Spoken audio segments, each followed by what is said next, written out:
तो हम लोगों ने गवर्नर जनरल का इतिहास शुरू किया और गवर्नर जनरल के इतिहास के अंतर्गत पिछली क्लास में हम लोगों ने एक तो गवर्नर जनरल की पूरी पृष्ठभूमि को हम लोगों ने समझा कि कभी उसे बंगाल का गवर्नर कहा गया, कभी उसे बंगाल का गवर्नर जनरल कहा गया, कभी उसे भारत का गवर्नर जनरल कहा गया और कभी उसे भारत का वायसराय कहा गया, है ना, भारत का वायसराय कहा गया। तमाम जो शब्दावली प्रयोग की गई वो क्यों की गई, कब की गई, ये सारी कहानी हमने पिछली क्लास में आप लोगों को बता दिया था।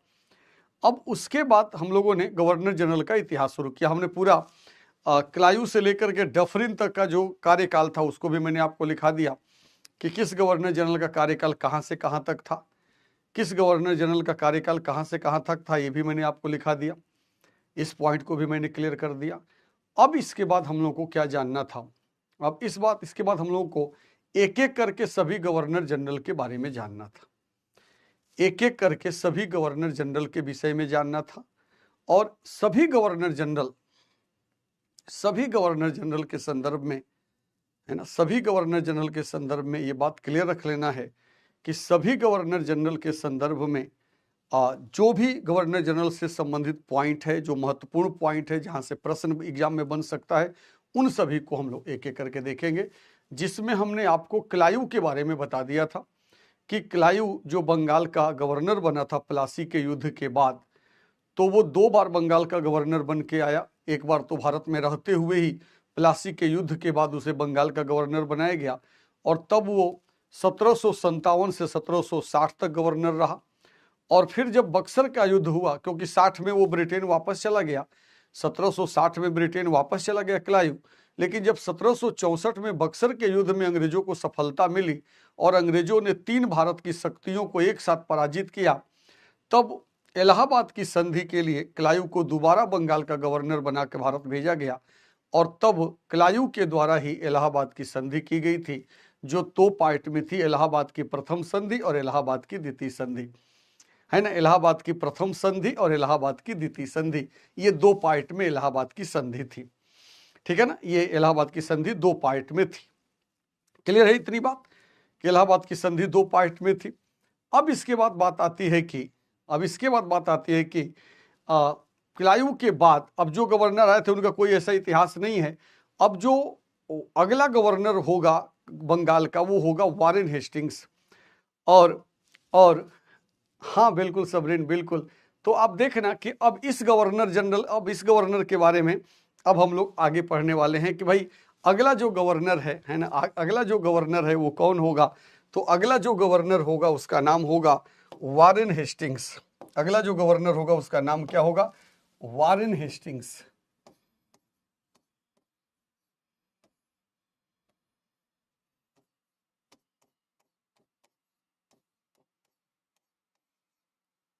वारेन हेस्टिंग्स अगला गवर्नर होगा।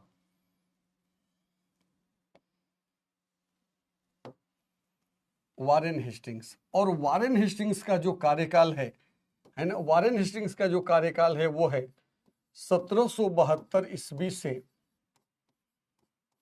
1785 ईस्वी। 1772 ईस्वी से 1785 ईस्वी ये वारेन हेस्टिंग्स का कार्यकाल है। ये वारेन हेस्टिंग्स का कार्यकाल है 1772 ईस्वी से 1785 ईस्वी, है ना, 1750 है।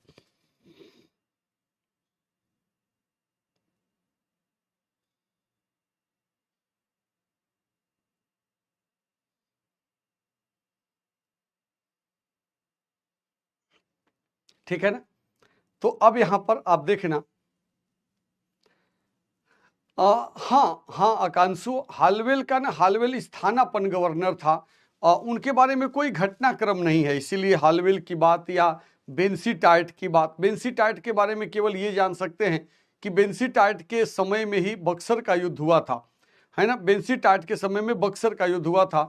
तो बक्सर का युद्ध जब हुआ था उस समय बंगाल का गवर्नर कौन था, तो बेंसीटाइट था। उसमें कुछ ऐसा नहीं है, कार्यकाल मैंने आपको लिखाई दिया है।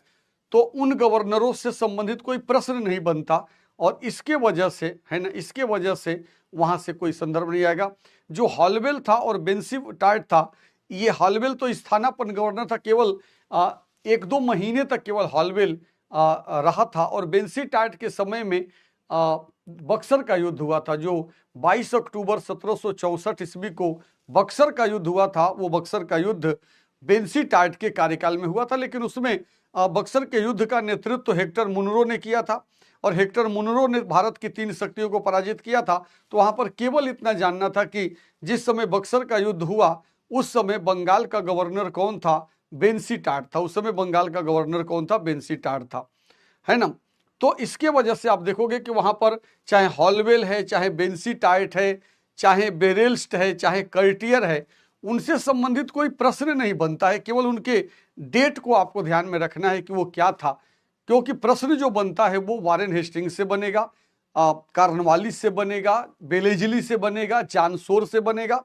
तो यहाँ पर बेरेल्स्ट, कर्टियर, हॉलवेल और बेंसी टार्ट से संबंधित केवल उनका डेट आपको जानना है और उस डेट के समय, डेट के अंदर जो भी घटना हुई थी उस घटना को जानना है। जैसे मैंने आपको कल लिखाया था ना कि देखें, कल लिखाया था ना कि बेरेल्स्ट का कार्यकाल क्या था।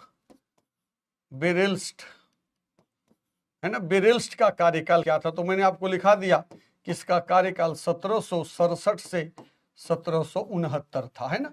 1767 से 1769 ईस्वी था, हमने लिखा दिया। अब यहां से प्रश्न क्या बनेगा ना, मान लो यहां से प्रश्न आएगा कि जिस समय प्रथम आंग्ल मैसूर युद्ध हुआ, है ना, केवल आपको उनका ईयर याद रखना है कि कौन सा गवर्नर कब से कब तक गवर्नर रहा, केवल ये ध्यान रखना है। अब उसी समय कोई घटना, जैसे मान लो हमने लिख दिया बेरेल्स्ट को लिख दिया और प्रश्न आएगा कि प्रथम आंग्ल मैसूर युद्ध जब हुआ था तो उस समय बंगाल का गवर्नर कौन था?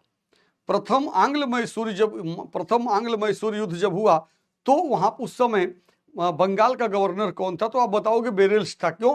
क्योंकि आपको पता है कि बेरेल्स्ट का कार्यकाल 67 से 69 था और प्रथम आंग्ल मैसूर युद्ध का कार्यकाल भी 1767 से 69 था और 69 में ही मद्रास की संधि से प्रथम आंग्ल मैसूर युद्ध समाप्त हुआ। तो केवल ना आपको यहाँ पर क्या जानना है, केवल आपको यहाँ पर जानना है कि इनका कार्यकाल कब से कब तक था और उस कार्यकाल के दौरान जो भी घटना, किसी उस घटना से इनका संबंध होना जरूरी नहीं है। जैसे आंग्ल मैसूर युद्ध से इनका कोई लेना देना नहीं होगा या अलग से संदर्भ उसका बनेगा, लेकिन यहाँ पर ये जानना होगा कि भाई वो कौन था उस समय बंगाल का गवर्नर। जब बक्सर का युद्ध हुआ तो बंगाल का गवर्नर कौन था? तो बताएंगे बेंसी टार्ट था। जब प्रथम आंग्ल मैसूर युद्ध हुआ तो बंगाल का गवर्नर कौन था? बेरेल्स्ट था, है ना। जब द्वैध शासन लागू किया गया तो उस समय बंगाल का गवर्नर कौन था? क्लायू था। तो केवल आपको कार्यकाल जो मैंने लिखाया था ना वो जानना है। लेकिन अब वारेन हेस्टिंग्स से जो वास्तविक रूप में जो शुरुआत होगा, है ना, वारेन हेस्टिंग्स से जो वास्तविक रूप में शुरुआत होगा तो उसके अंतर्गत आप देखोगे कि वारेन हेस्टिंग्स से जो वास्तविक रूप में शुरुआत होगा वो प्रश्न बनता है महत्वपूर्ण, और इसीलिए वहां से मैंने इस पॉइंट को शुरू किया है। तो देखना कि वारेन हेस्टिंग्स का जो मामला है वहां से अब आपको देखना है कि इसके समय में क्या क्या हुआ था। मैंने आपको बताया कि वारेन हेस्टिंग्स के कार्यकाल को हम 2 पार्ट में डिवाइड कर सकते हैं, है ना, 2 पार्ट में डिवाइड कर सकते हैं। एक है 1772 से 1774 ईस्वी और एक है 1774 से 1785 ईस्वी। 1774 से 1785 ईस्वी, 1774 से 1785 ईस्वी, ठीक है ना। 1772 से 74 और 1774 से 85। ये जो 72 से 74 है ना, ये बंगाल का गवर्नर है, बंगाल का गवर्नर है, देखना बंगाल का गवर्नर है। और ये जो 74 से 85 है ना, ये क्या है? बंगाल का गवर्नर जनरल है,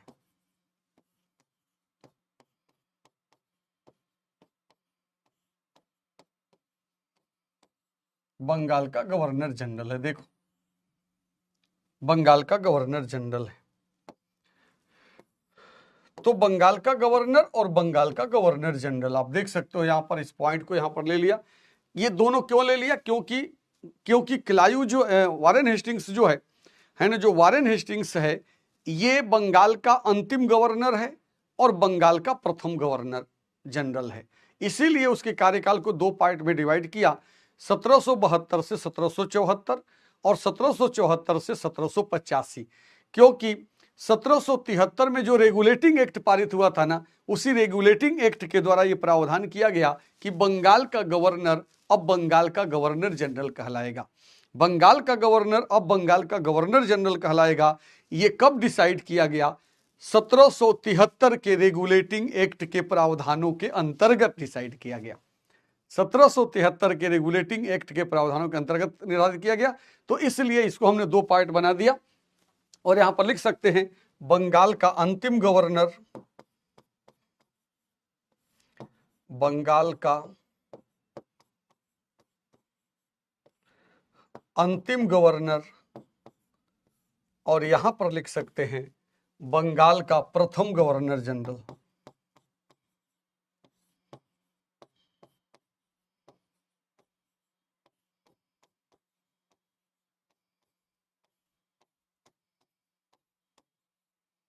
बंगाल का प्रथम गवर्नर जनरल, देख लो, बंगाल का प्रथम गवर्नर जनरल।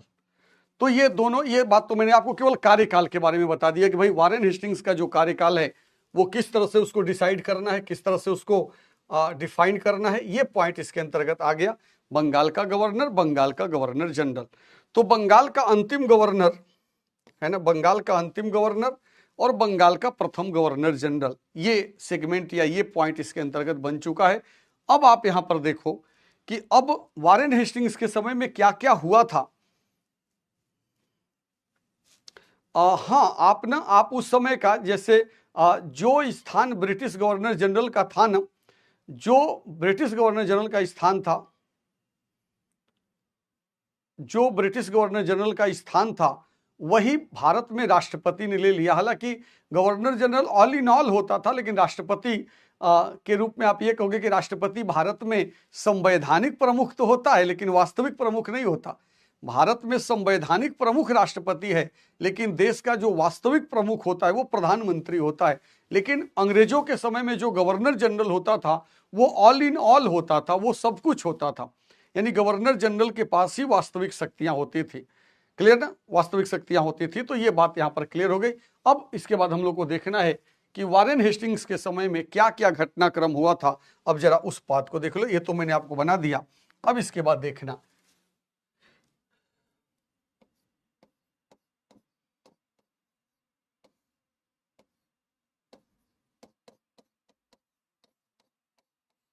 वारेन हेस्टिंग्स ने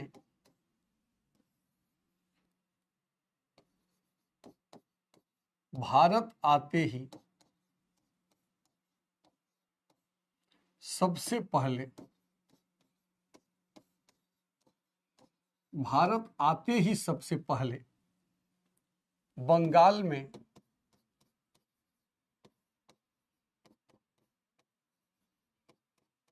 द्वैध शासन को समाप्त कर दिया, को 1772 ईस्वी में समाप्त कर दिया।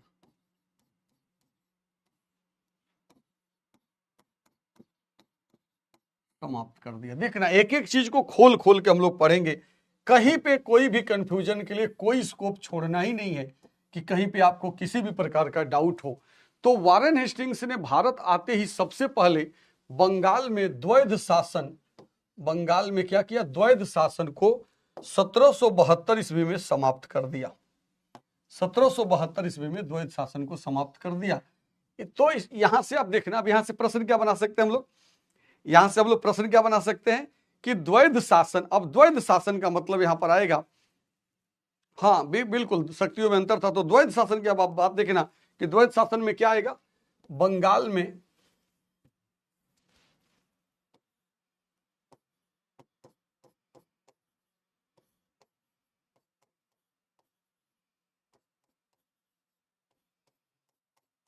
द्वैध शासन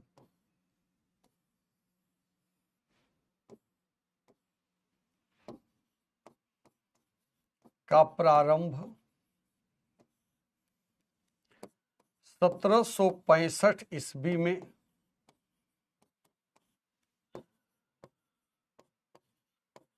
क्लायू के द्वारा किया गया। क्लायू के द्वारा किया गया।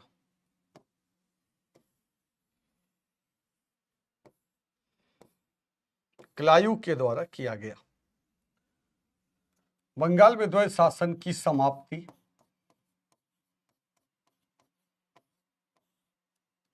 1772 ईस्वी में वारेन हेस्टिंग्स के द्वारा किया गया।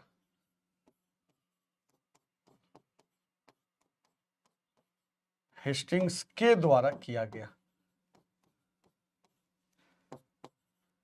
के द्वारा किया गया। देखो कितनी एक ही बात को 10 बार रिपीट करते हैं, एक ही बात को 10 बार रिपीट करते हैं। देखो, ताकि आपके जेहन में और आपके भेजे में बात घुस सके। तो आप देखना कि समाप्ति 1772 ईस्वी में वारेन हेस्टिंग्स के द्वारा किया गया। तो द्वैध शासन कहां पर प्रारंभ किया गया? बंगाल में। बंगाल में द्वैध शासन का प्रारंभ 1765 में क्लायू के द्वारा और 1772 में वारेन हेस्टिंग्स के द्वारा। तो द्वैध शासन बंगाल में कितने समय तक चला था? बंगाल में द्वैध शासन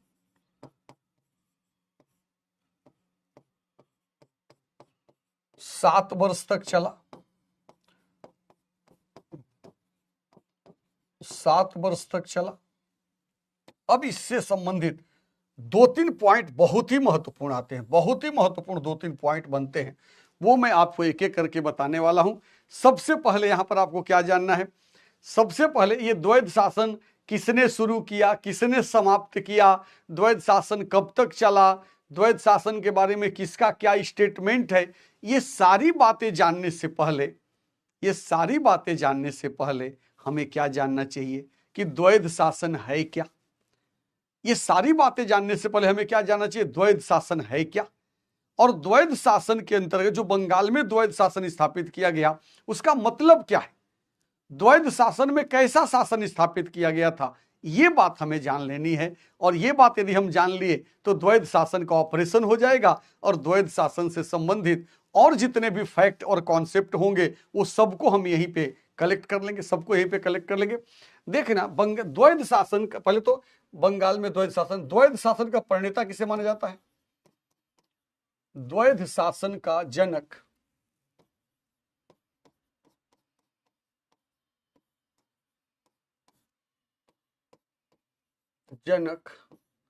या प्रणेता लियोनिल कर्टिस को माना जाता है। लियोनिल कर्टिस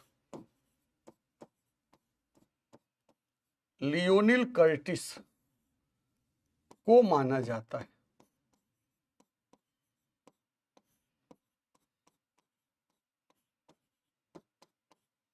लियोनिल कर्टिस को माना जाता है। द्वैध शासन का जनक या प्रणेता लियोनिल कर्टिस को माना जाता है।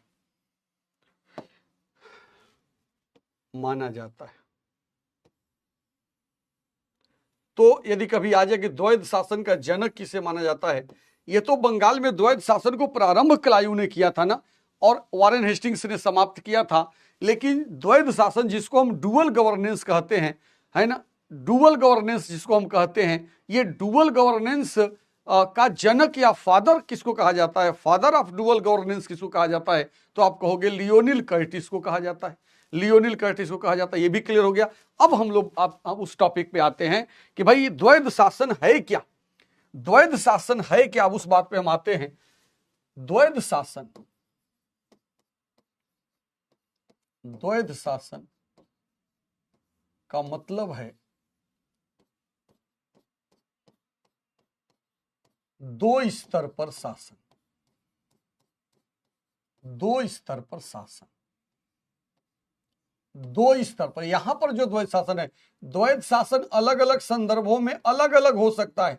द्वैध शासन की जो मीनिंग है वो अलग अलग संदर्भों में अलग अलग हो सकता है। लेकिन जिस द्वैध शासन को हम लोग यहां पे पढ़ रहे हैं उस द्वैध शासन का मतलब है दो स्तर पर शासन। दो स्तर पर शासन का मतलब क्या होगा?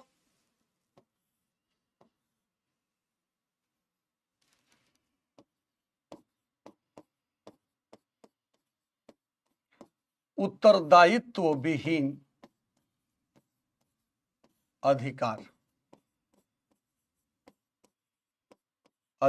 उत्तरदायित्व विहीन अधिकार और अधिकार विहीन उत्तरदायित्व,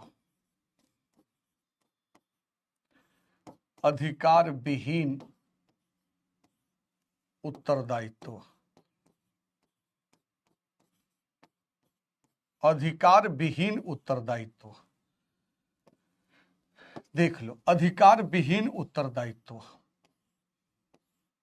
ये दो शब्द है। इसी शब्द के माध्यम से मैं आपको द्वैध शासन को डिफाइन करने जा रहा हूं कि दो स्तर पर शासन। अब जरा इसको कहानी की तरह से समझ लो, है ना। अब जरा इसको कहानी की तरह से समझ लो, तब उसके बाद यहां से बातें समझ में आएगी। ध्यान से समझना है केवल कि क्या था, इसका मतलब क्या है, इसका संदर्भ क्या है, देखना। जब अब इस कहानी को कहानी की तरह से इसको समझना। आपको पता है कि बक्सर के युद्ध में मुगल बादशाह शाह आलम द्वितीय भी पराजित हुआ था। बक्सर के युद्ध में मुगल बादशाह शाह आलम द्वितीय भी पराजित हुआ था और शाह आलम द्वितीय ने इलाहाबाद की प्रथम संधि की थी। और इलाहाबाद की जो प्रथम संधि शाह आलम द्वितीय और अंग्रेजों के बीच में हुई थी, उस संधि की शर्तें आप सबको याद होगा कि उस संधि की शर्तों के अंतर्गत मुगल बादशाह शाह आलम द्वितीय ने क्या किया। मुगल बादशाह शाह आलम द्वितीय ने बंगाल, बिहार, उड़ीसा की दीवानी अंग्रेजों को प्रदान कर दी। बंगाल, बिहार, उड़ीसा की दीवानी अंग्रेजों को प्रदान कर दी।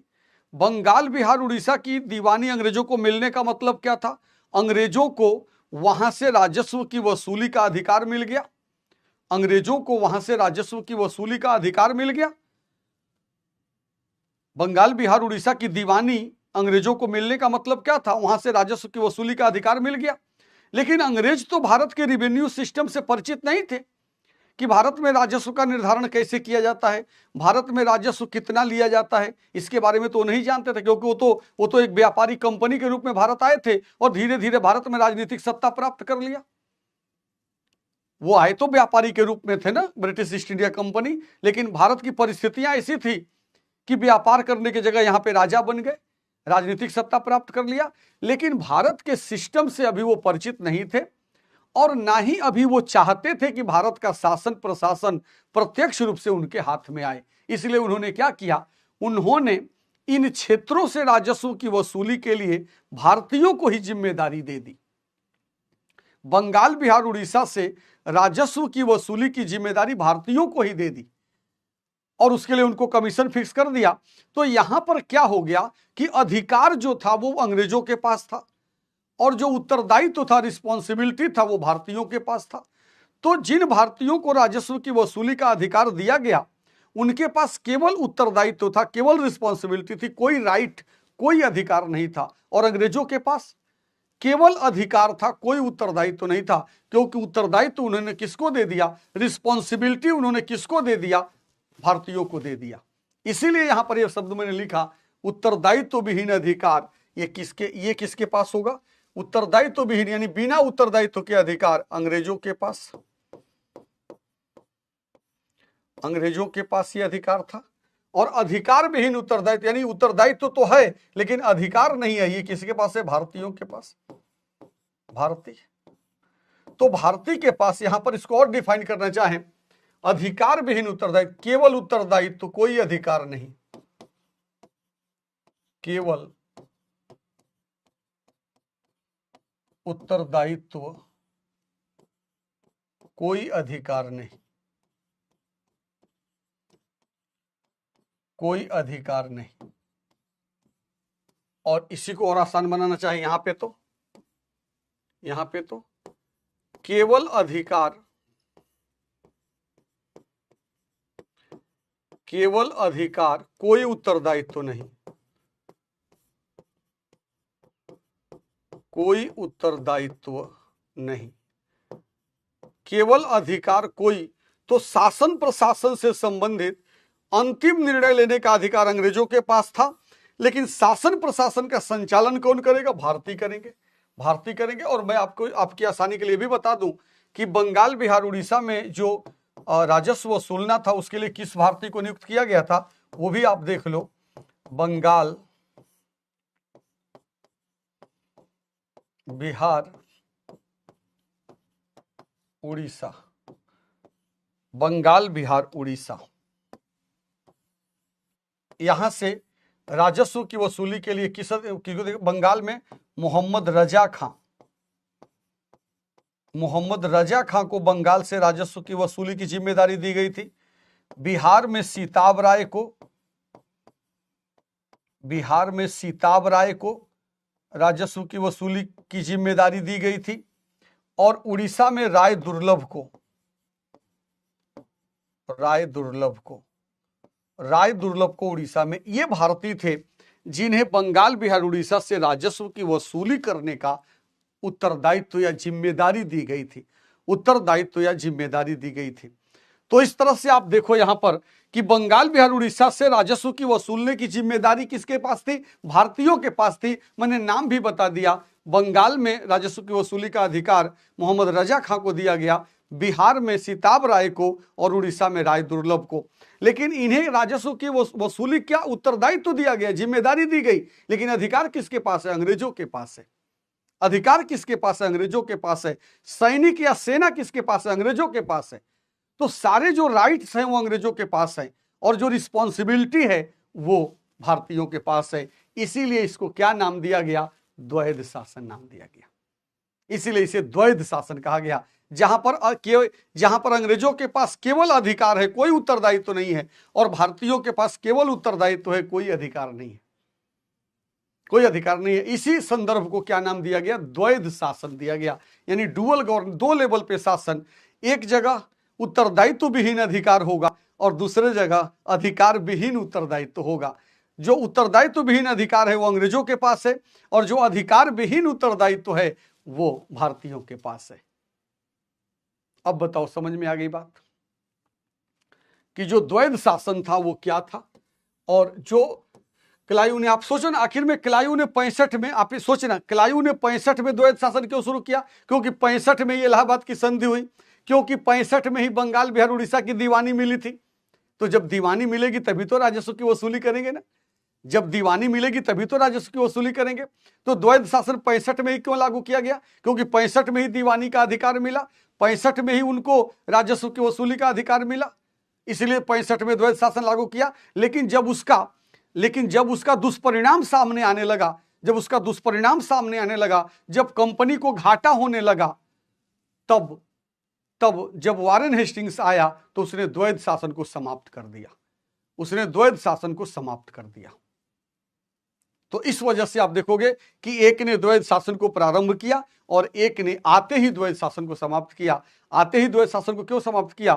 क्योंकि द्वैध शासन से कंपनी के व्यापारियों को निजी लाभ हो रहा था, कंपनी के व्यापारियों को व्यक्तिगत लाभ हो रहा था, लेकिन कंपनी घाटे में जा रही थी। और इसलिए ब्रिटिश सरकार के निर्देश के अनुसार वारेन हेस्टिंग्स ने आते ही सबसे पहला काम क्या किया? द्वैध शासन को समाप्त कर दिया और उसके जगह पर उसने राजस्व की वसूली के लिए दूसरा सिस्टम अपना लिया। इसीलिए इसको का क्या कहा गया? द्वैध शासन कहा गया। और द्वैध शासन के विषय में अब दो स्टेटमेंट है, एक पर्सिवल स्पीयर का स्टेटमेंट है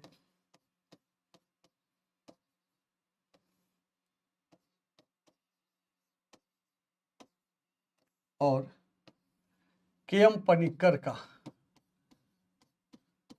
के.एम.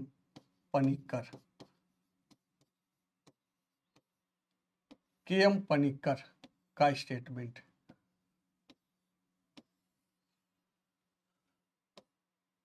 पर्सिवल स्पीयर ने क्या कहा? इस काल को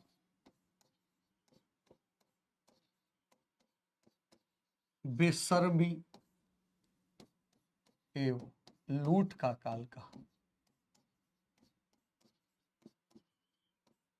इस काल को बेशर्मी और लूट का काल कहा और के.एम. पनिक्कर ने इसे डाकू राज्य कहा।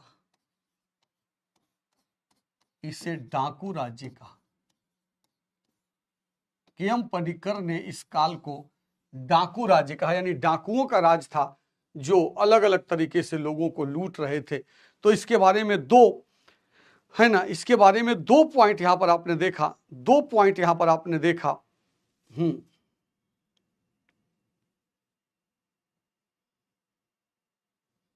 हाँ, बहुत अच्छा सबरीन, बहुत अच्छा, क्योंकि राजस्व अधिकारी के रूप में यही वो 3 नाम थे जिनको ये जिम्मेदारी दी गई थी, है ना, जिनको ये जिम्मेदारी दी गई थी। तो आप देख लो यहां पर कि ये इसका जो संदर्भ था वो मैंने आपको क्लियर कर दिया। और इसमें 2 स्टेटमेंट मैं बोल के आपको लिखा देता हूं, मैं 2 स्टेटमेंट बोल के लिखा देता हूं, एक पर्सिवल स्पीयर और एक के.एम. पनिकर का। किसके बारे में इन्होंने कहा था? इन्होंने किसके बारे में कहा था? इन्होंने द्वैध शासन के बारे में कहा था, जो 7 साल तक चला था। तो जो 7 साल तक द्वैध शासन का दौर था, उसी के बारे में पर्सिवल स्पीयर ने कहा यह बेशर्मी और लूट का काल था, और के.एम. पनिकर ने इस काल को डाकू राज्य कहा था, डाकू राज्य कहा था। तो इस पॉइंट दोनों को लिख लेना कि भाई इसके अंतर्गत जो पॉइंट था वो क्या था, जो संदर्भ था वो क्या था, वो मैंने आपको यहाँ पर क्लियर कर दिया। और द्वैध शासन की बात मैंने आपको क्लियर कर दिया कि जो 1765 में क्लायू के द्वारा द्वैध शासन शुरू किया गया था वो क्या था। उसमें 2 स्तर पर शासन था, एक भारतीयों के स्तर पर, एक अंग्रेजों के स्तर पर।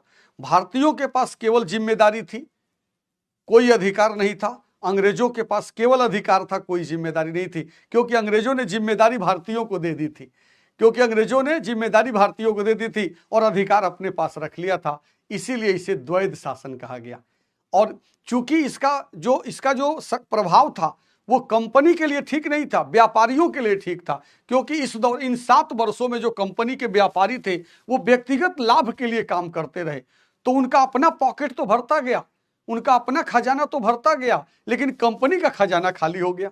और इसी वजह से आप देखोगे कि जो द्वैध शासन था वो वारेन हेस्टिंग्स ने आते ही द्वैध शासन को समाप्त कर दिया। हाँ, के.एम. पनिकर का पॉलिटी में भी कई जगह पर संदर्भ आता है, बिल्कुल वहां पे पॉलिटी में भी आता है और यहां पर भी इनका संदर्भ है।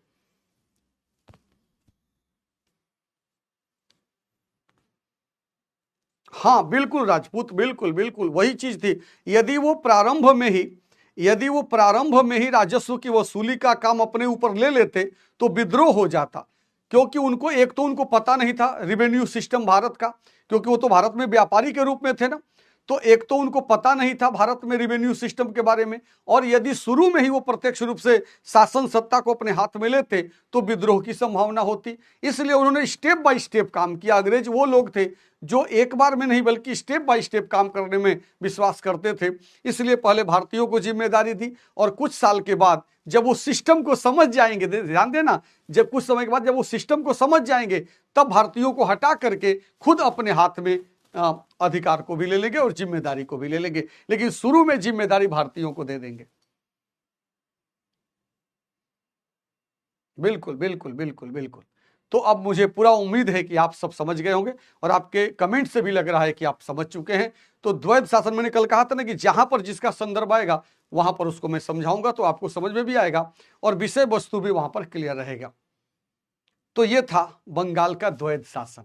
और कभी भी प्रश्न आएगा कि द्वैध शासन का जनक किसे माना जाता है, मैं फिर रिपीट कर रहा हूं, द्वैध शासन का जनक किसे माना जाता है, तो आप क्या बताओगे? द्वैध शासन का जनक लियोनिल कर्टिस को माना जाता है। द्वैध शासन का जनक लियोनिल कर्टिस को माना जाता है, लियोनिल कर्टिस को। लेकिन बंगाल में द्वैध शासन किसने प्रारंभ किया? क्लायू ने। और बंगाल में द्वैध शासन किसने समाप्त किया? वारेन हेस्टिंग्स ने।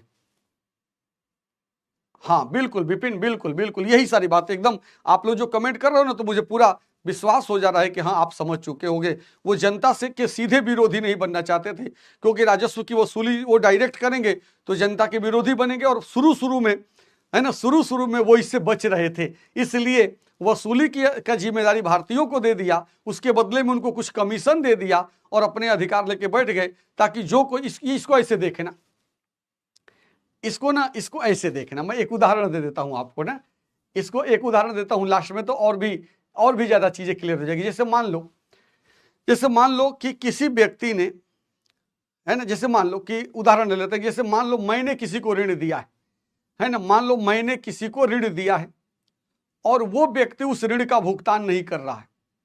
मैंने किसी को ऋण दिया है और वो व्यक्ति ऋण का भुगतान नहीं कर रहा है, तो मैंने आप में से किसी को कहा कि जाओ और उसे ऋण की वसूली करो, और आप में से मैंने जिसको भेजा ऋण की वसूली के लिए, तो वो जा करके उसके साथ मारपीट किए और उसे ऋण की वसूली किए। अब बताओ उसकी नजर में दुश्मन कौन होगा? जो मारपीट कर रहा है वो होगा, या जो ऋण देने वाला वो होगा? जो मारपीट कर रहा है वो होगा। क्योंकि मैं तो दूर बैठा हूं, मैंने तो किसी को बता दिया कि जा करके वसूल के ले आओ, लेकिन जो वसूल करने गया वहां पे मारपीट किया, गाली गलौज किया, छीना झपटी किया, तो उस व्यक्ति की नजर में तो दुश्मन वही हुआ ना। ठीक वही कंडीशन अंग्रेजों की थी। अंग्रेज राजस्व की वसूली की जिम्मेदारी भारतीयों पे सौंप दिए, ताकि जो किसान हैं, जो भारतीय हैं, वो उन्हें अपना दुश्मन समझेंगे, अंग्रेजों को अपना दुश्मन नहीं समझेंगे। इसलिए उन्होंने ये द्वैध शासन की परंपरा को शुरू किया, ये द्वैध शासन की परंपरा को शुरू किया। क्लियर है? चलो, तो अब ये स्टेटमेंट लिख लिया ना, पर्सिवल स्पीयर और के.एम. पनिक्कर का। पर्सिवल स्पीयर और के.एम. पनिक्कर, इन दोनों का स्टेटमेंट आपने लिख लिया कि पर्सिवल स्पीयर ने क्या कहा और के.एम. पनिक्कर ने क्या कहा है। क्लियर? क्लियर? चलो, तो द्वैध शासन की बात भी हम लोगों ने कर लिया। अब इसी के अंतर्गत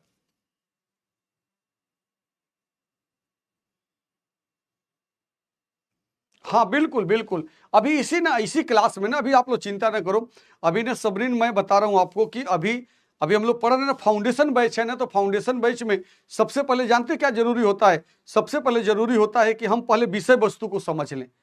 तो उसी दिशा में मैं काम कर रहा हूं कि सबसे पहले आपको विषय वस्तु की समझ आपके अंदर डेवलप कर रहा हूं, विषय वस्तु की समझ आपके अंदर डेवलप कर रहा हूं, ठीक है ना।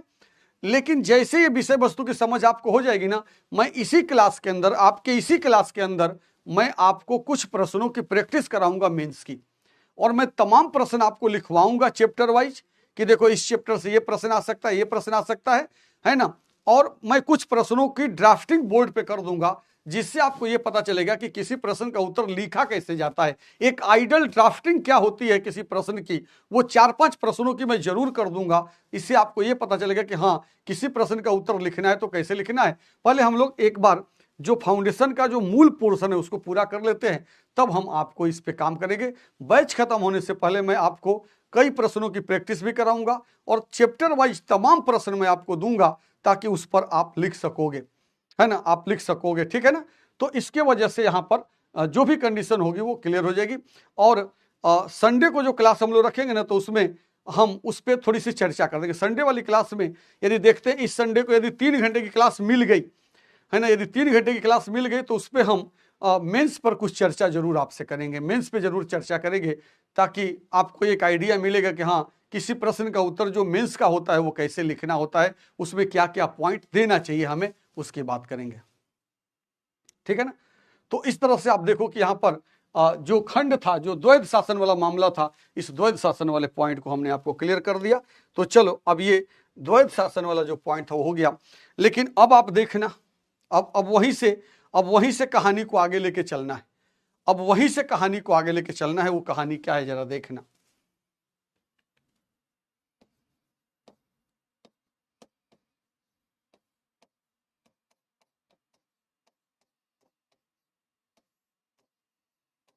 वारेन हेस्टिंग्स ने 1772 ईस्वी में, वारेन हेस्टिंग्स ने 1772 ईस्वी में राजस्व बोर्ड का गठन किया।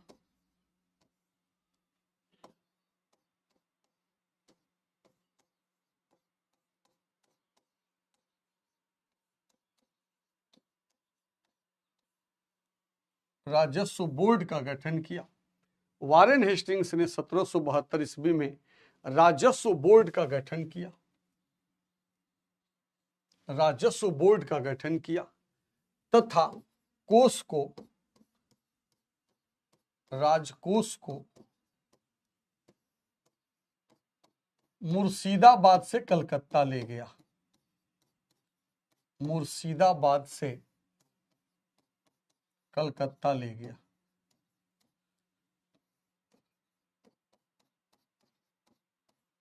मुर्शिदाबाद से कलकत्ता ले गया। क्यों? क्योंकि पहले बंगाल की राजधानी मुर्शिदाबाद थी। अंग्रेजों के समय में बंगाल की राजधानी मुर्शिदाबाद की जगह कलकत्ता को बना दिया गया। इसलिए जो उसका राजकोष था उसको मुर्शिदाबाद से कहां ले गया? कलकत्ता। ऐसा प्रश्न आपके एग्जाम में बन सकता है, ऐसा प्रश्न आपके एग्जाम में बन सकता है। हाँ बिल्कुल, यदि ऑप्शनल है तब तो आपको बहुत गहराई से चीजों को समझना होगा, है ना, बहुत गहराई से समझना होगा। क्योंकि ऑप्शनल इतिहास है तब तो बहुत बेहतर तरीके से चीजों को लेके चलना है।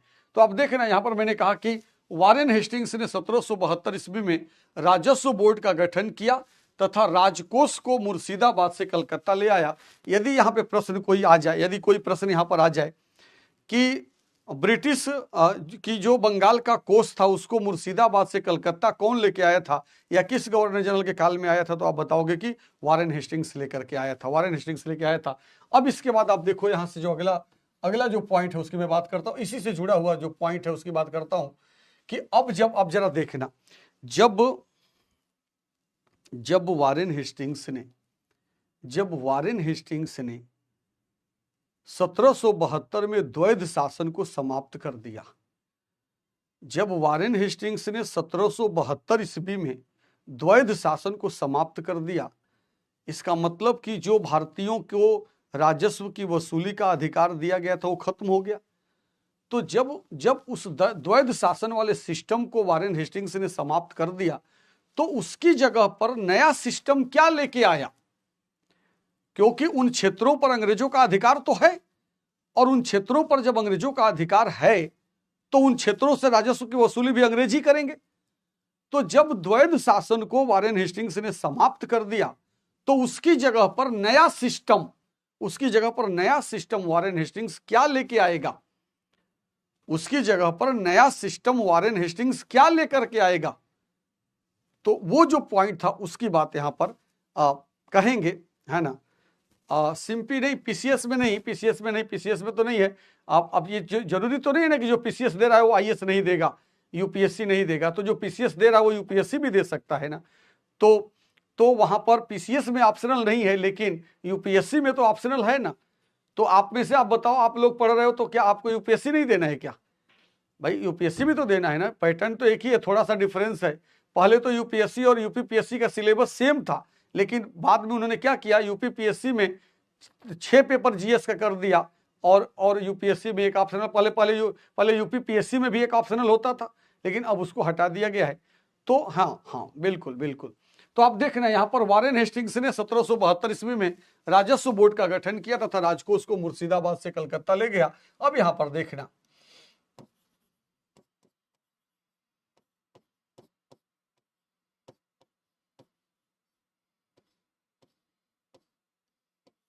द्वैध शासन को समाप्त करने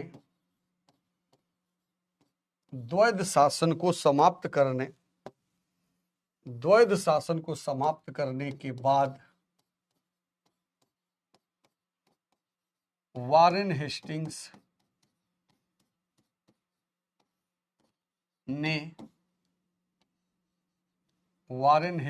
ने 1772 ईस्वी में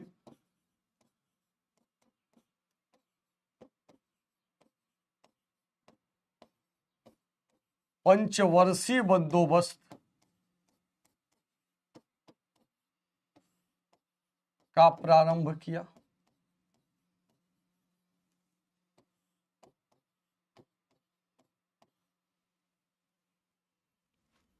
जो 1772 से 1777 तक चला।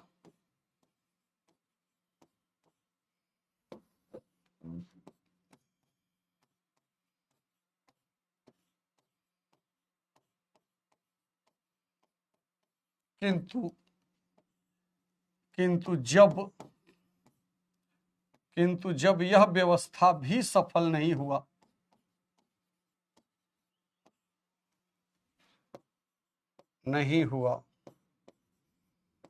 किंतु जब यह व्यवस्था भी सफल नहीं हुआ, तब 1777 में एक वर्षीय बंदोबस्त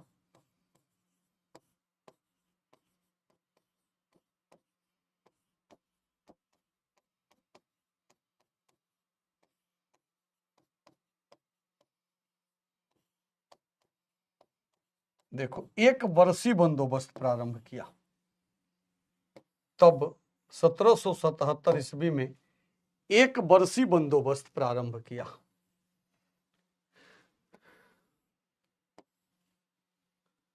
1772 ईस्वी में पंचवर्षीय बंदोबस्त का प्रारंभ किया, जो 1772 से 77 तक चला, किंतु जब यह व्यवस्था भी सफल नहीं हुआ तो 77 में एक वर्षीय बंदोबस्त प्रारंभ किया। इसका मतलब कि द्वैध शासन को समाप्त करने के बाद वारेन हेस्टिंग्स ने पंचवर्षीय बंदोबस्त, उसको पंचसाला बंदोबस्त भी कह सकते हैं, पंचसाला बंदोबस्त भी कह सकते हैं, और एक वर्षीय बंदोबस्त यानी एक साला बंदोबस्त भी कह सकते हैं। तो एक साला कहो या एक वर्षीय कहो, पंचसाला कहो या पंचवर्षीय कहो, ये दोनों बंदोबस्त किसने प्रारंभ किया था? वारेन हेस्टिंग्स ने किया था। क्यों? क्योंकि उसने द्वैध शासन को समाप्त कर दिया। तो द्वैध शासन को जब समाप्त किया तो उसके जगह कोई ना कोई व्यवस्था तो बनाना पड़ेगा ना, कोई ना कोई व्यवस्था तो बनाना पड़ेगा ना। तो द्वैध शासन को जब समाप्त किया तो उसके जगह जो नई व्यवस्था वो लेके आया सामने, वो क्या था? पंचवर्षीय बंदोबस्त और उसके बाद एक वर्षीय बंदोबस्त। हालांकि ये दोनों बंदोबस्त सफल नहीं हुआ, इसीलिए कार्नवालिस के समय में, अब आपको रिलेट करना घटना को, इसीलिए कार्नवालिस के समय में स्थायी बंदोबस्त लाया गया। कार्नवालिस के समय में स्थायी बंदोबस्त लाया गया। पहले पंचवर्षीय बंदोबस्त, फिर एक वर्षीय बंदोबस्त, कार्नवालिस के समय में 10 वर्षीय बंदोबस्त, और उसी 10 वर्षीय बंदोबस्त को क्या किया गया? बाद में स्थायी कर दिया गया, तो उसका नाम हो गया स्थायी बंदोबस्त। स्थायी बंदोबस्त। तो अभी जब कार्नवालिस को पढ़ेंगे तो वहां पर भी इस बात को बताएंगे कि 10 वर्षीय बंदोबस्त और जो आगे का संदर्भ था जो स्थायी बंदोबस्त, उसका संबंध कहां से था? तो यहीं से था। तो इसने 1772 ईस्वी में पंचवर्षीय बंदोबस्त। अच्छा, इसका आधार क्या था? यह इजारेदारी व्यवस्था पर आधारित था।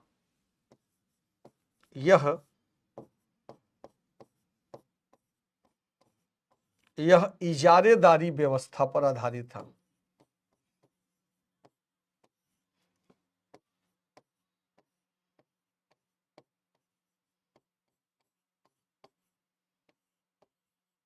यह इजारेदारी व्यवस्था पर आधारित था। अब आप सोच रहे होंगे सर ये इजारेदारी व्यवस्था क्या होता है ना? यह इजारेदारी व्यवस्था पर आधारित था। तो इजारेदारी व्यवस्था क्या होता है? सबसे अधिक, सबसे ऊंची बोली लगाने वाले, सबसे ऊंची बोली लगाने वाले व्यक्ति को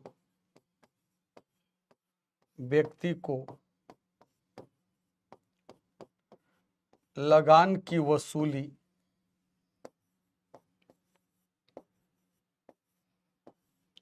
का अधिकार देना।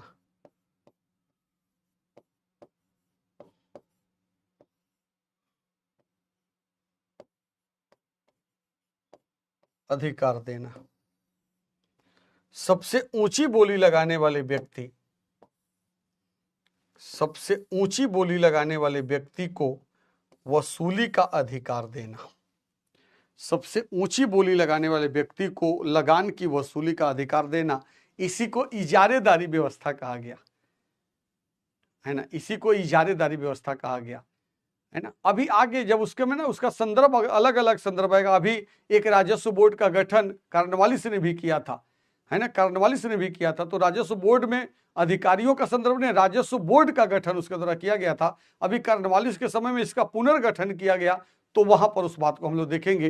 तो देखना यहाँ पर सबसे ऊंची बोली लगाने वाले व्यक्ति को लगान की वसूली का अधिकार दिया गया। इस व्यवस्था को क्या नाम दिया गया? इस व्यवस्था को इजारेदारी व्यवस्था कहा गया। इस व्यवस्था को इजारेदारी व्यवस्था कहा गया। तो इजारेदारी व्यवस्था को इसके पहले मुर्शिद कुली खां के समय में शुरू किया गया था है ना। और मुर्शिद कुली खां के समय जो इजारेदारी व्यवस्था था उसमें क्या था है ना, उसमें क्या था? सबसे ऊंची बोली लगाने वाले। आप इस बात को समझ रहे हो ना? जैसे मान लो टैक्सी स्टैंड पर 1 साल के लिए वहां से वसूली करने के लिए स्टैंड पे जो गाड़ियों का नंबर लगता है उसकी वसूली करने के लिए बोली लगाई जाती है। तो किसको 1 साल के लिए वसूली का अधिकार दिया जाता है? जो सबसे ऊंची बोली लगाई जाती है। या कहीं पर किसी चीज की नीलामी होती है तो वहां पर वो चीज किसको दी जाती है? जो सबसे ऊंची बोली लगाता है। किसी ने कहा 1 लाख, किसी ने कहा 2 लाख, किसी ने कहा 5 लाख, किसी ने कहा 10 लाख। अब 10 लाख से ऊपर कोई नहीं बढ़ रहा है, तो जो 10 लाख बोला उसको उसका अधिकार दे दिया जाएगा। इसी को नीलामी या इजारेदारी व्यवस्था कहा गया। तो इस तरीके से उसने ये तरीका अपनाया था। तो आप देखो, मैंने कहा ना कि इसका पूरा ऑपरेशन करेंगे हम लोग, तो इसका ऑपरेशन कर दिया पूरी तरह से कि किस किस तरह से क्या क्या कंडीशन बना था। तो जब उसने द्वैध शासन को समाप्त किया तो भाई आप एक सिस्टम को समाप्त करोगे, है ना। हाँ बिल्कुल, मार्केट के लिए टेंडर भी, बिल्कुल मार्केट के लिए जो टेंडर होता है, टेंडर जो होता है उसमें भी नीलामी होती है, उसमें भी ऊंची बोली लगाने वाले को वो टेंडर दिया जाता है। तो कहीं पर भी जो टेंडर लिया जाता है वो ऊंची बोली लगाने वाले को लिया जाता है। तो इसी तरह से यहाँ पर भी एक कंडीशन थी, क्योंकि जब उसने द्वैध शासन को समाप्त किया तो उसके बाद उसे कोई व्यवस्था लेके आनी थी ना, ताकि वहां से राजस्व की वसूली होते रहे। तो वो जो व्यवस्था लेके आया वो व्यवस्था क्या थी? वो जो व्यवस्था लेके आया वो व्यवस्था क्या थी? वो व्यवस्था थी इजारेदारी व्यवस्था। द्वैध शासन को समाप्त करके वारेन हेस्टिंग्स ने कौन सी व्यवस्था शुरू की? इजारेदारी व्यवस्था। इजारेदारी व्यवस्था में उसने क्या किया? पहले पंचवर्षीय बंदोबस्त लागू किया, यानी 5 साल के लिए एक बार में, और जब वो सफल नहीं हुआ तो 1 वर्ष यानी हर साल के लिए बोली लगाई गई। 1 साल के लिए बोली लगाई जिसने, 1 साल के बाद फिर बोली लगाई गई, तो 5 साल के लिए एक ही बार बोली लगाई गई, उसको पंचवर्षीय बंदोबस्त कहा गया। और हर साल जो बोली लगाई जाती थी उसको 1 वर्षीय बंदोबस्त कहा गया। क्लियर हो गई बात? क्लियर हो गई बात? तो अब इस तरह से आप देखो कि पूरा का पूरा जो संदर्भ था वो मैंने आपको क्लियर किया कि भाई क्या क्या कंडीशन थी, क्या क्या उसके पॉइंट थे, ये सारी बातें हो गई। अब वारेन हेस्टिंग्स से संबंधित ये महत्वपूर्ण खंड था समझना, इसीलिए इसको समझाने में भी मेहनत करना पड़ता है, समझने के लिए भी दिमाग खोल के बैठना पड़ता है, तब जाकर के ये बात समझ में आती है। तो इस पूरे खंड को, इस पूरे पॉइंट को हम लोगों ने क्लियर कर लिया। हो गई बात क्लियर? हो गई बात क्लियर? तो चलो अब इसके बाद हम लोग आगे बढ़ते हैं। अब वारेन हेस्टिंग्स के समय में और क्या क्या घटनाएं हुई थी, है ना, वारेन हेस्टिंग्स के समय में और क्या क्या घटनाएं हुई थी, अब उस बात को हम डिस्कस करने वाले हैं आपसे। वारेन हेस्टिंग्स के समय में और क्या क्या घटनाएं हुई थी, अब उसकी बात करेंगे हम लोग। चलो आगे बढ़ते हैं। अब आगे वाला जो पॉइंट है वो मैं बोल के लिखा देता हूं आपको, आगे वाला पॉइंट को मैं बोल के लिखा देता हूं ताकि वो जल्दी भी हो जाएगा, और जहां पर पॉइंट, केवल पॉइंट समझना है उसको, उसी तरह से हम लोग ले लेंगे। तो चले, ये इतनी बात तो हम लोगों ने क्लियर कर ली कि भाई क्या क्या कंडीशन था उसका। अब आगे बढ़े, आगे बढ़ते हैं। लिखना लिखना वारेन हेस्टिंग्स के कार्यकाल में, वारेन हेस्टिंग्स के कार्यकाल में 1773 ईस्वी में, 1773 ईस्वी में, लिखते जाना, 1773 ईस्वी में बनारस की संधि हुई।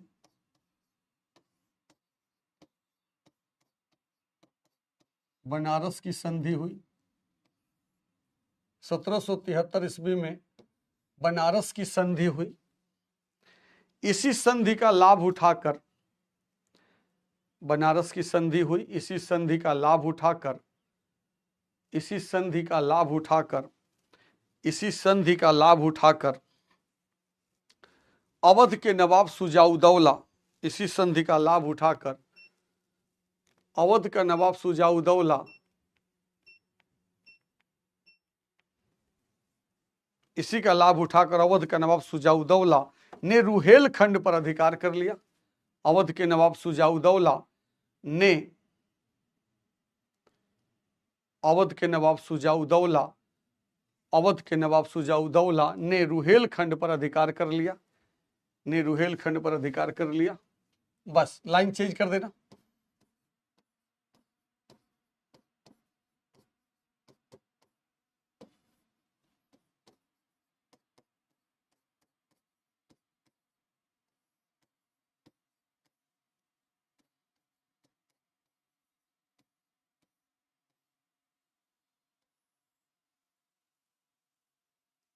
सत्रह सौ 73 ईस्वी में बनारस की संधि, 1775 ईस्वी में फैजाबाद की संधि, फैजाबाद की संधि।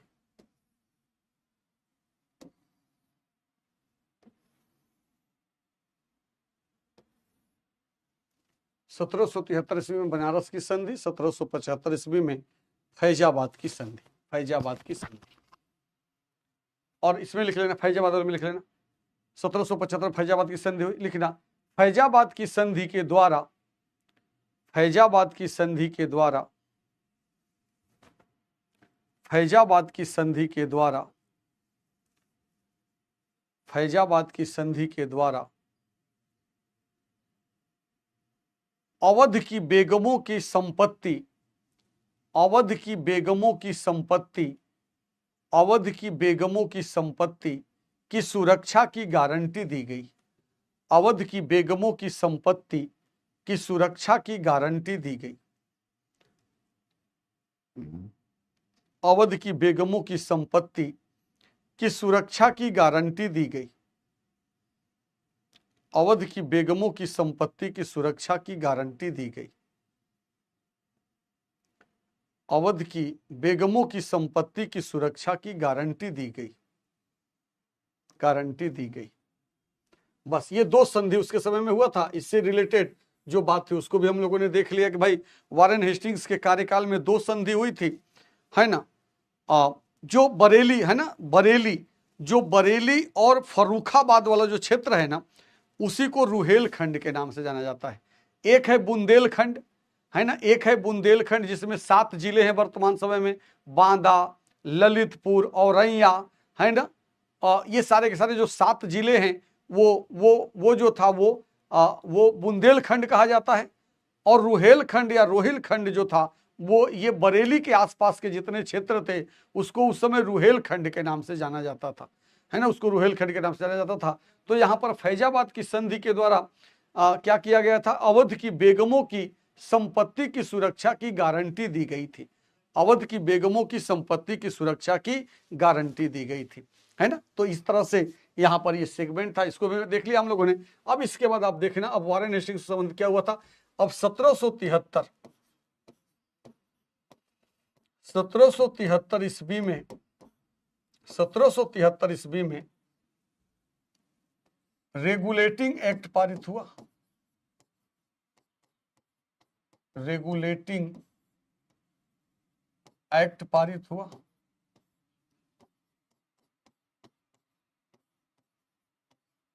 रेगुलेटिंग एक्ट पारित हुआ 1700। अब इसको लिख लो, मैं इसको बोल देता हूं तो ज्यादा अच्छे से हो जाएगा लिखना। 1773 ईस्वी में रेगुलेटिंग एक्ट पारित किया गया। 1773 ईस्वी में रेगुलेटिंग एक्ट पारित किया गया जिसका उद्देश्य रेगुलेटिंग एक्ट पारित किया गया जिसका उद्देश्य ब्रिटिश ईस्ट इंडिया कंपनी पर जिसका उद्देश्य ब्रिटिश ईस्ट इंडिया कंपनी पर संसदीय नियंत्रण स्थापित करना था। जिसका उद्देश्य ब्रिटिश ईस्ट इंडिया कंपनी पर संसदीय नियंत्रण स्थापित करना था। ब्रिटिश ईस्ट इंडिया कंपनी पर संसदीय नियंत्रण स्थापित करना था। ब्रिटिश ईस्ट इंडिया कंपनी पर संसदीय नियंत्रण स्थापित करना था। संसदीय नियंत्रण स्थापित करना था। इसी एक्ट के प्रावधानों के अंतर्गत लिखते जाना, इसी एक्ट के प्रावधानों के अंतर्गत, इसी एक्ट के प्रावधानों के अंतर्गत, इसी एक्ट के प्रावधानों के अंतर्गत बंगाल के गवर्नर को बंगाल का गवर्नर जनरल बनाया गया। बंगाल के गवर्नर को बंगाल का गवर्नर जनरल बनाया गया। बंगाल के गवर्नर को बंगाल का गवर्नर जनरल बनाया गया तथा इसी एक्ट के प्रावधानों के तहत 1774 ईस्वी में इसी एक्ट के प्रावधानों के तहत 1774 ईस्वी में कलकत्ता में 1774 ईस्वी में कलकत्ता में सर्वोच्च न्यायालय का गठन किया गया। कलकत्ता में सर्वोच्च न्यायालय का गठन किया गया। कलकत्ता में सर्वोच्च न्यायालय का गठन किया गया, यानी सुप्रीम कोर्ट का गठन किया गया। सुप्रीम कोर्ट का गठन किया गया जिसमें कुल 4 न्यायाधीशों का प्रावधान किया गया। जिसमें कुल 4 न्यायाधीशों का प्रावधान किया गया।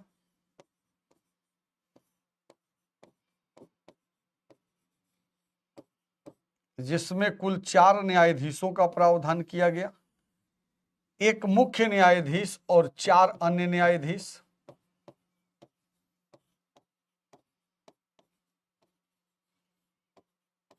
एक मुख्य न्यायाधीश और 4 अन्य न्यायाधीश, एक मुख्य न्यायाधीश और 4 अन्य न्यायाधीश, एक मुख्य न्यायाधीश और 4 अन्य न्यायाधीश। मुख्य न्यायाधीश एलिजा इम्पे थे, मुख्य न्यायाधीश एलिजा इम्पे था, मुख्य न्यायाधीश एलिजा इम्पे था, जबकि 4 अन्य न्यायाधीश, नहीं 3, 4 नहीं 3, क्योंकि कुल 4 थे ना, 3, जबकि 3 अन्य न्यायाधीश, 3 अन्य न्यायाधीश hide, लिमेस्टर, hide, लिमेस्टर, chambers, hide, लिमेस्टर, chambers, hide, लिमेस्टर, chambers, hide, लिमेस्टर, chambers, देखना हाइड, लिमेस्टर, चेम्बर्स। तो 4 न्यायाधीश थे, मुख्य न्यायाधीश और 3 अन्य न्यायाधीश। 3 अन्य न्यायाधीशों का नाम था हाइड, लिमेस्टर और चेम्बर्स, और जो मुख्य न्यायाधीश थे उनका नाम था एलिजा इम्पे। जो मुख्य न्यायाधीश थे उनका नाम था एलिजा इम्पे। हाँ, कुल 4 न्यायाधीश, तो वो गलती से 4 लिखा गया था, है ना, 3। तो इस तरह से आप देखें कि यहाँ पर मैंने आपको जो सर्वोच्च न्यायालय में 4 न्यायाधीश थे, उन 4 न्यायाधीशों की बात बता दिया। एक मुख्य न्यायाधीश और 3 अन्य न्यायाधीश, है ना, वो लिखते समय 4 हो गया था। तो एक मुख्य न्यायाधीश और 3 अन्य न्यायाधीश, और उनका नाम भी मैंने आपको लिखा दिया कि मुख्य न्यायाधीश का नाम क्या था, है ना, मुख्य न्यायाधीश का नाम क्या था। तो मुख्य न्यायाधीश का नाम एलिजा इम्पे था, जबकि 3 अन्य न्यायाधीश का नाम क्या था, 3 अन्य न्यायाधीश का नाम क्या था, हाइड, लिमेस्टर और चेम्बर्स, हाइड, लिमेस्टर और चेम्बर्स। तो इस तरह से आप देखो, रेगुलेटिंग एक्ट के अंतर्गत सर्वोच्च न्यायालय का गठन भी किया गया, और कब किया गया, 1774 में किया गया। 1774 ईस्वी में सर्वोच्च न्यायालय का गठन किया गया। और यहीं पर एक नोट लिख लेना, यहीं पर एक नोट लिख लेना, और यहीं पर एक नोट लिख लेना, भारत में न्यायिक सेवा का जनक, भारत में न्यायिक सेवा का जनक, भारत में न्यायिक सेवा का जनक वारेन हेस्टिंग्स को माना जाता है। भारत में न्यायिक सेवा का जनक,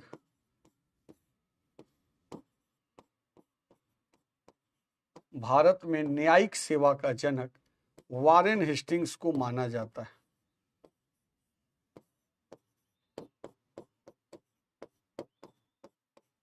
वारेन हेस्टिंग्स को माना जाता है।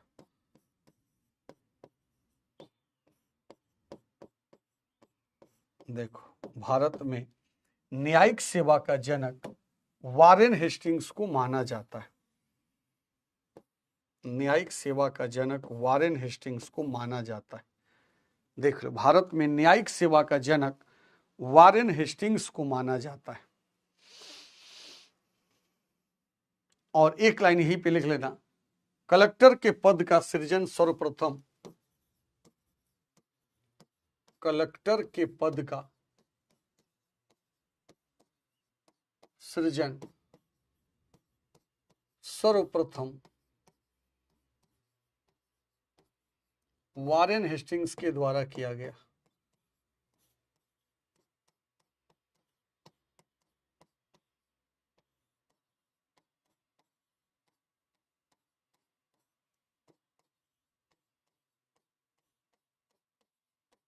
देखें, वारेन हेस्टिंग्स के द्वारा किया गया। कलेक्टर के पद का सृजन सर्वप्रथम वारेन हेस्टिंग्स के द्वारा किया गया। ये जो कलेक्टर था वो राजस्व विभाग से संबंधित था। तो कभी भी ये प्रश्न आ जाए ना कि भारत में कलेक्टर के पद का सृजन, भारत में कलेक्टर के पद का सृजन सबसे पहले किसने किया था, वारेन हेस्टिंग्स ने किया था। और भारत में न्यायिक सेवा का जनक किसे कहा जाता है, वारेन हेस्टिंग्स को कहा जाता है ना। तो न्यायिक सेवा का जनक, है ना, न्यायिक सेवा का जनक किसे कहा जाता है, न्यायिक सेवा का जनक किसको कहा जाता है, वारेन हेस्टिंग्स को कहा जाता है। और भारत में कलेक्टर के पद का सृजन किसके द्वारा किया गया था? वारेन हेस्टिंग्स के द्वारा किया गया था। आप देखना, ध्यान देना, भारत में न्यायिक सेवा का जनक वारेन हेस्टिंग्स को कहा जाता है। भारत में पुलिस सेवा, ध्यान देना शब्द पे, भारत में पुलिस सेवा और सिविल सेवा का जनक कॉर्नवालिस को माना जाता है। भारत में पुलिस सेवा और सिविल सेवा का जनक कॉर्नवालिस को माना जाता है, लेकिन भारत में न्यायिक सेवा का जनक वारेन हेस्टिंग्स को माना जाता है। भारत में कलेक्टर के पद का सृजन वारेन हेस्टिंग्स के समय में हुआ था, जबकि दरोगा के पद का सृजन कॉर्नवालिस के द्वारा किया गया था। दरोगा के पद का सृजन कॉर्नवालिस के द्वारा किया गया था।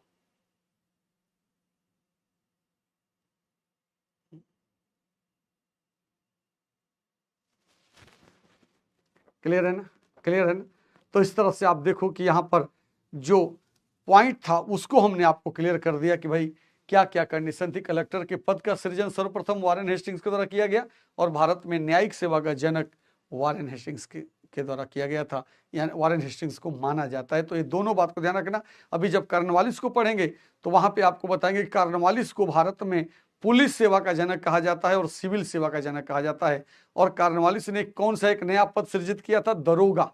तो दरोगा के पद का सृजन कॉर्नवालिस ने किया था, जबकि कलेक्टर के पद का सृजन वारेन हेस्टिंग्स के समय में हुआ था। ये राजस्व से संबंधित कलेक्टर होता था। बात पहले इसके पास सारे अधिकार होते थे। इस कलेक्टर के पास न्यायिक अधिकार भी होता था, राजस्व का अधिकार भी होता था, शासन प्रशासन का अधिकार भी होता था। लेकिन आगे चलकर कॉर्नवालिस के समय में इसके राजस्व अधिकार को अलग कर दिया गया था, है ना, जिसको कॉर्नवालिस कोड के नाम से जाना जाता है। तो अब यहाँ पर जो अगला संदर्भ है उसकी बात हम करेंगे। तो ये चलो, ये रेगुलेटिंग एक्ट से जुड़े हुए जितनी बातें थी वो भी मैंने आपको क्लियर कर दिया। इसके बाद अब वारेन हेस्टिंग्स से संबंधित एक दो पॉइंट और बनते हैं, उसको आप देख लो।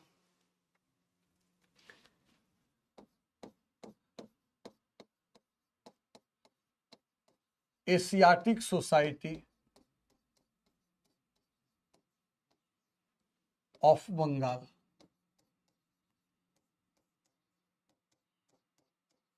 एशियाटिक सोसाइटी ऑफ बंगाल की स्थापना, एशियाटिक सोसाइटी ऑफ बंगाल की स्थापना 1784 ईस्वी में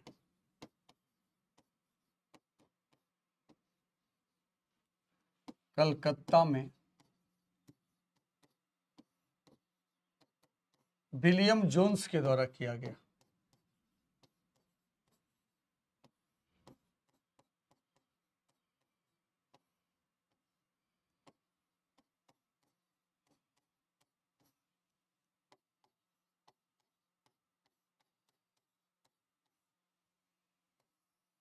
देख लो, 1784 ईस्वी में कलकत्ता में विलियम जोन्स के द्वारा किया गया था। किसकी स्थापना? एशियाटिक सोसाइटी ऑफ बंगाल की स्थापना 1784 ईस्वी में। सन 84 है, स्थान कलकत्ता है और संस्थापक विलियम जोन्स है। संस्थापक विलियम जोन्स है। और किसके कार्यकाल में किया गया था? वारेन हेस्टिंग्स के। तो वारेन हेस्टिंग्स के कार्यकाल में एशियाटिक सोसाइटी ऑफ बंगाल की स्थापना 1784 ईस्वी में कलकत्ता में विलियम जोन्स के द्वारा किया गया था। विलियम जोन्स के द्वारा किया गया था। अब यहां पर बात आती है कि विलियम जोन्स ने, है ना, एक एक पॉइंट को लेते हुए चलना है। अब यहां पे बात आती है कि विलियम जोन्स ने एशियाटिक सोसाइटी ऑफ बंगाल की स्थापना क्यों की थी? विलियम जोन्स ने एशियाटिक सोसाइटी ऑफ बंगाल की स्थापना क्यों की थी? अब क्यों की थी का उत्तर निकाल लो।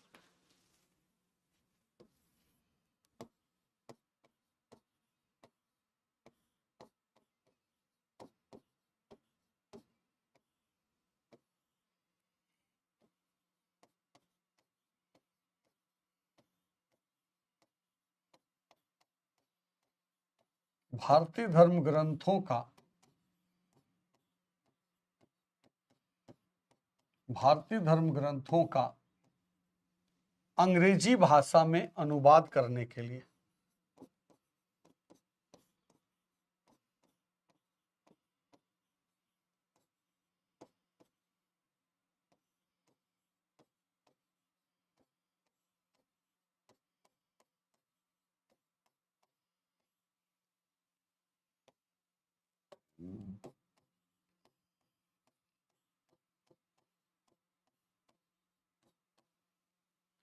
भाषा में अनुवाद करने के लिए किया गया था।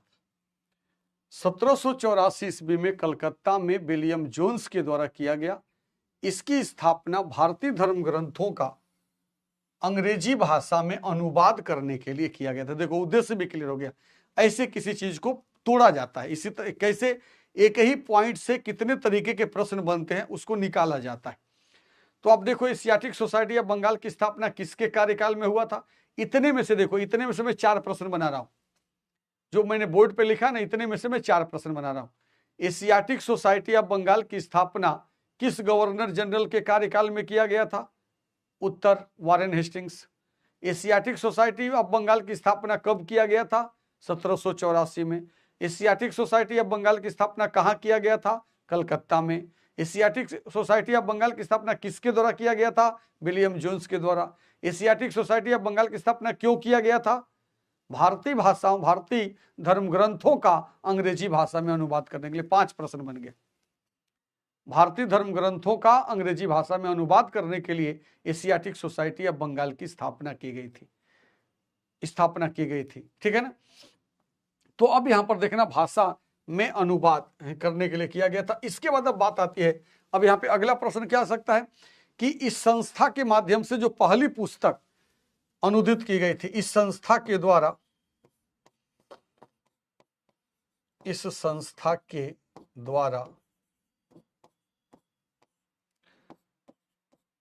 जिस पहली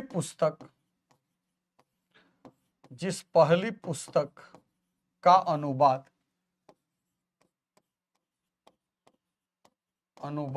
अंग्रेजी भाषा में किया गया,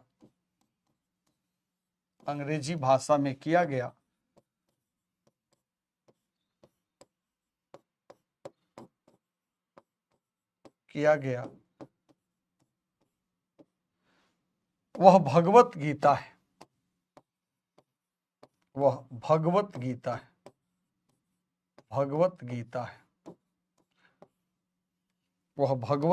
है। जिसका अंग्रेजी भाषा में अनुवाद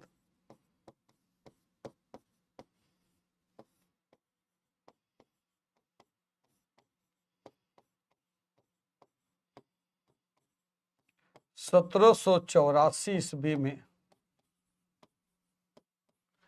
चार्ल्स विल्किंस के द्वारा किया गया था।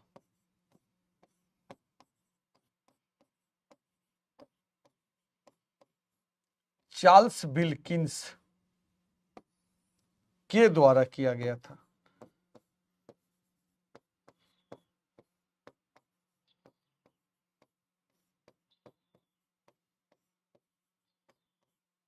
देखना, चार्ल्स विल्किंस के द्वारा किया गया था। देखना कितना महत्वपूर्ण सेगमेंट है ये बहुत ही महत्वपूर्ण सेगमेंट है जो अभी आपने लास्ट में इस पॉइंट को लिखा। यहां से लेकर के पूरा ये जो खंड है, ये खंड को आप देखो कितना महत्वपूर्ण प्रश्न यहां से निकल के आता है। इस संस्था के द्वारा जिस पहली पुस्तक का, है ना, इस संस्था का मतलब एशियाटिक सोसाइटी ऑफ बंगाल, इस संस्था के द्वारा जिस पहली पुस्तक का अंग्रेजी भाषा में अनुवाद अंग्रेजी भाषा में किया गया, वह भगवत गीता है। और भगवत गीता का अंग्रेजी भाषा में अनुवाद कब किया गया? 1784 में किया गया। और किसके द्वारा किया गया? क्योंकि एशियाटिक सोसाइटी ऑफ बंगाल की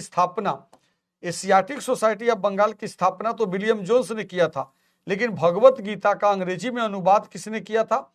चार्ल्स विल्किंस ने किया था। यह ध्यान रखना है, भगवत गीता का अंग्रेजी भाषा में अनुवाद चार्ल्स विल्किंस के द्वारा किया गया था, जबकि एशियाटिक सोसाइटी ऑफ बंगाल की स्थापना विलियम जोन्स के द्वारा किया गया था। हाँ, 85 नहीं, 84 में ही, 84 के लास्ट में किया गया था। हाँ, कहीं कहीं पे दे देता है, 85 भी दे देता है, लेकिन 84 के लास्ट में ही इसका अनुवाद किया गया था, 1784 ईस्वी में। और इसके बाद यहां पर देख लेना, दूसरी पुस्तक हितोपदेश है।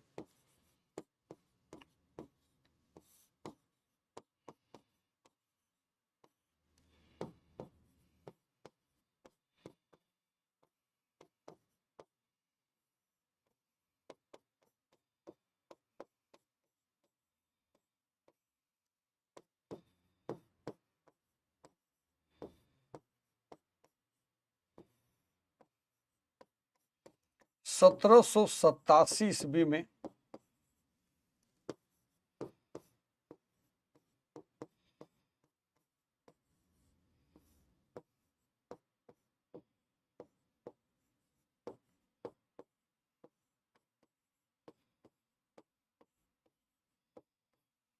देख लो अनुवाद किया था। तो पहली पुस्तक भगवत गीता है और दूसरी पुस्तक हितोपदेश है।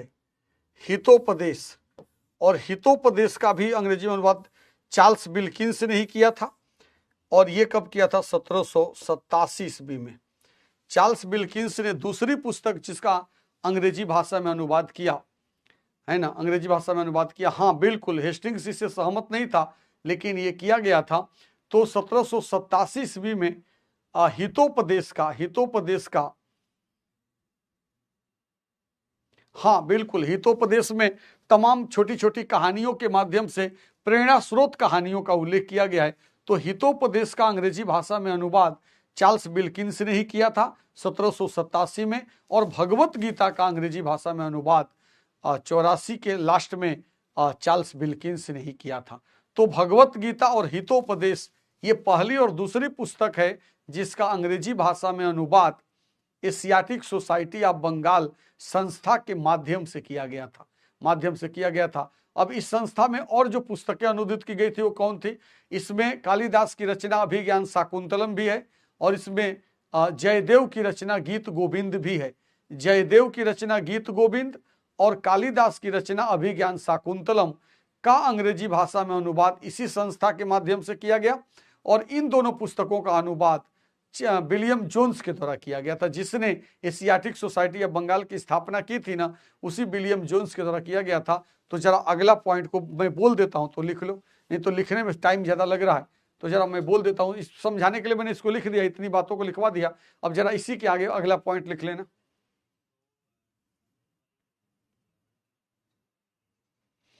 हाँ ठीक है ना, चलो अब इसके बाद अगला पॉइंट ले लेते हैं।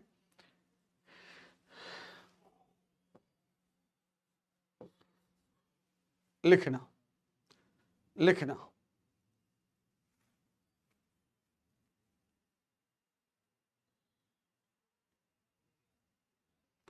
हाँ, यहां से प्रश्न तो बार बार आता है ना, बार बार प्रश्न यहां से आता है। लिखना, आगे लिखना। लिखना कालिदास की रचना, कालिदास की रचना अभिज्ञान शाकुंतलम, कालिदास की रचना अभिज्ञान शाकुंतलम, कालिदास की रचना अभिज्ञान शाकुंतलम, कालिदास की रचना अभिज्ञान शाकुंतलम तथा, तथा कालिदास की रचना अभिज्ञान शाकुंतलम तथा गीत गोविंद की जयदेव की रचना गीत गोविंद तथा जयदेव की रचना गीत गोविंद, जयदेव की रचना गीत गोविंद का अंग्रेजी भाषा में अनुवाद, का अंग्रेजी भाषा में अनुवाद, का अंग्रेजी भाषा में अनुवाद विलियम जोन्स के द्वारा किया गया था। का अंग्रेजी भाषा में अनुवाद विलियम जोन्स के द्वारा किया गया था। का अंग्रेजी भाषा में अनुवाद विलियम जोन्स के द्वारा किया गया था।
देख लो, देख लो, मैंने बना दिया, चार्ट ही बना दिया।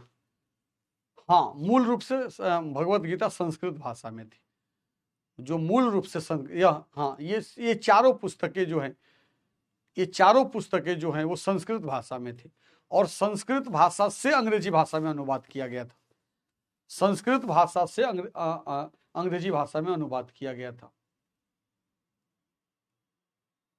हाँ, जयदेव की गीत गोविंद और कालिदास की अभिज्ञान शाकुंतलम भी संस्कृत भाषा में है, और हितोपदेश भी संस्कृत भाषा में, और भगवत गीता भी संस्कृत भाषा में।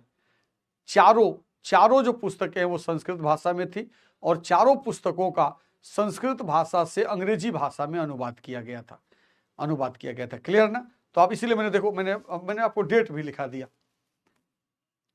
है ना। तो आप देखो यहां पर जो पॉइंट था, भगवत गीता, हितोपदेश, अभिज्ञान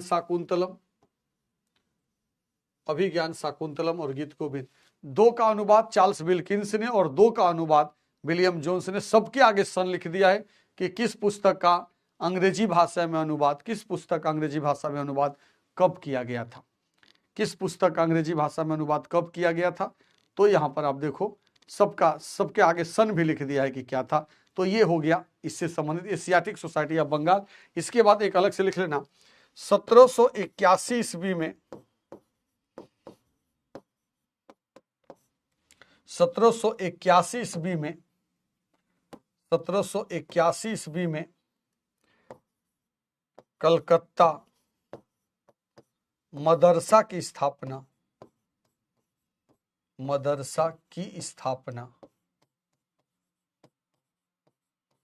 कलकत्ता मदरसा की स्थापना वारेन हेस्टिंग्स के कार्यकाल में हुआ था।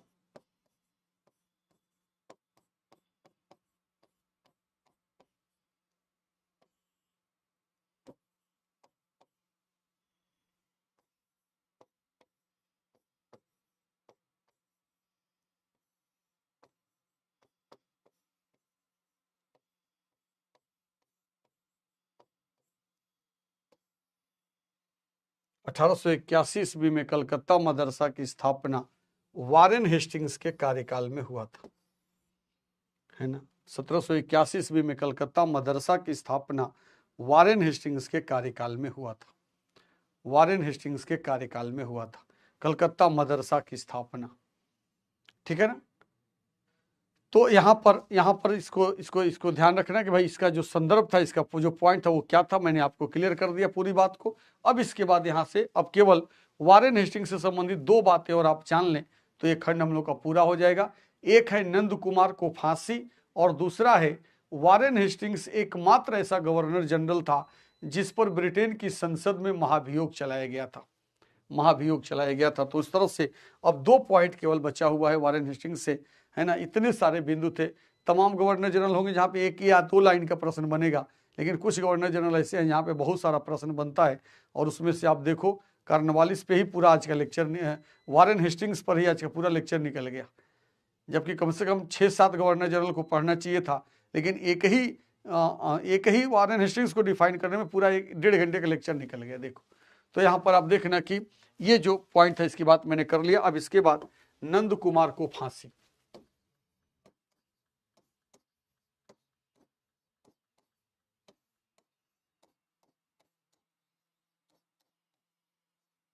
नंद कुमार को फांसी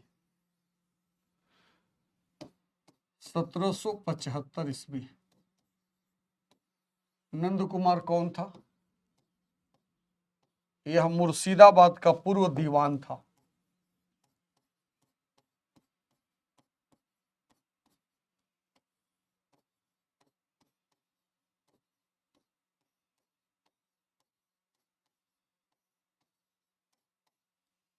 यह मुर्शिदाबाद का पूर्व दीवान था। लिख लो इसके बारे में जरा।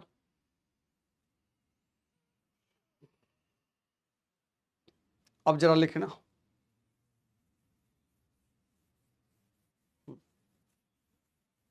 अब देखो यहां पर अगला जो पॉइंट है उसको देखना, है ना। अभी ना इसमें जब हम लोग शिक्षा के विकास की बात करेंगे ना तो उसमें बहुत सारी बातें अभी आएगी, अभी जैसे मान लो प्रश्न आ जाए ना कि एक प्रश्न मैं पूछ लेता हूँ, तब मैं आपको इस पे आता हूँ। जरा बता दें मुझे, जरा कोशिश करना, है ना, जरा कोशिश करना।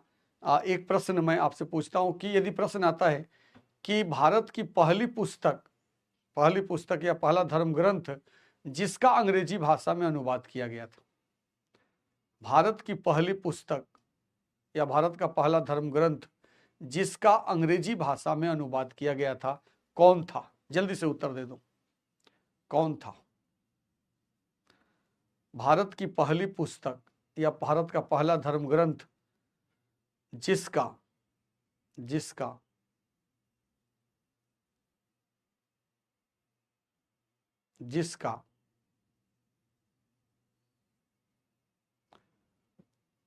अंग्रेजी भाषा में, है ना, पहली पुस्तक कौन सी है? पहली पुस्तक कौन सी है जिसका अंग्रेजी भाषा में अनुवाद किया गया? पहली पुस्तक। सारे के सारे लोगों का आंसर आ रहा है भगवत गीता। भगवत गीता, भगवत गीता, भगवत गीता, भगवत गीता। क्लियर? भगवत गीता। अच्छा, अब जरा बताओ मुझे, अब जरा मुझे बताओ कि यदि इस प्रश्न, जो प्रश्न मैंने पूछा है आपसे, यदि इस प्रश्न का उत्तर भगवत गीता होता, यदि इस प्रश्न का उत्तर भगवत गीता होता, तो भगवत गीता मैंने बोर्ड पे लिखा है, अभी मैंने तुरंत आपको लिखाया है, तो मैं ये प्रश्न क्यों पूछता आपसे? तो मैं ये प्रश्न क्यों पूछता? यदि इस प्रश्न का उत्तर भगवत गीता ही होता तो ये प्रश्न मैं पूछता ही नहीं, क्योंकि अभी मैंने आपको पढ़ाया है कि 1784 में भगवत गीता का अनुवाद अंग्रेजी में चार्ल्स विल्किंस ने किया था। दरअसल ध्यान रखना यहां पर उत्तर क्या होगा? Manusmriti.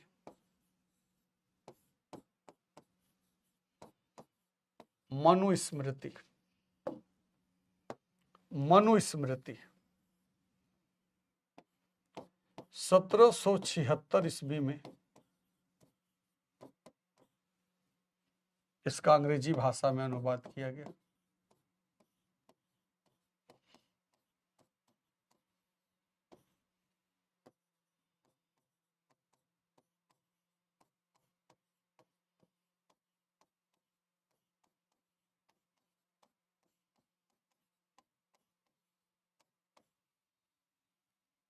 A code of Gentoo laws. The code of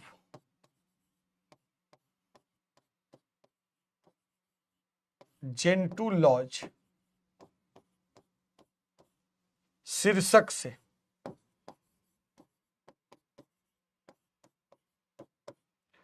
A code of Gentoo laws शीर्षक से, तो मनुस्मृति पहली पुस्तक है जिसका अंग्रेजी भाषा में अनुवाद किया गया था, और अंग्रेजी भाषा में अनुवाद 1776 में किया गया था।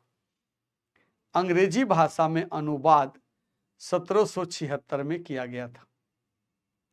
तो इसका मतलब